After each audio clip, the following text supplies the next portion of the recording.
wërum réew moo xam ne doo wàcc tëli bi rek ngay jaar ci tëli bi rek am nga lu essence de am lante lu nu rab du leen teeru nit du leen teeru fu ngeen jaar sonko fii bindoo na la dañoo sonkorisé Amadou Ba ba ñu ñëw ta wàcc cortège bii fii ngeen ne dafa bëgg am réew fii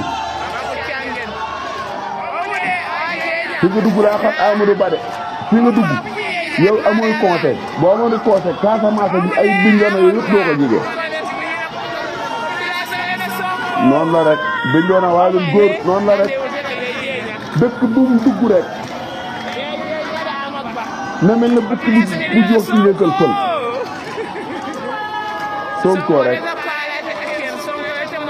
lii visite la lii tournée la tournée boo xam ne doo dugg ci kër doo wàcc ci pinc en tant que ngeen ne premier ministre nga tàmbali sa campagne yi ku ne mu leen kenn campagne ma dégg nga ne da ngeen di contesté candidature Bassirou Diomaye Faye yéen da ngeen di ñëwee kenn ñëw leen kenn yor ngeen milliards yor ngeen lépp mais nit ngeen amul candidature Bassirou Diomaye Faye saye Ousmane Sonko fët leen nag moo gën Bassirou Diomaye Faye fët leen xam ngeen li ma leen wax yow Amadou Ba ñu war laa lijjanti Guinée nga dëkk wala Sénégal nga na leen lijjanti Bassirou Diomaye Faye da ngaa baax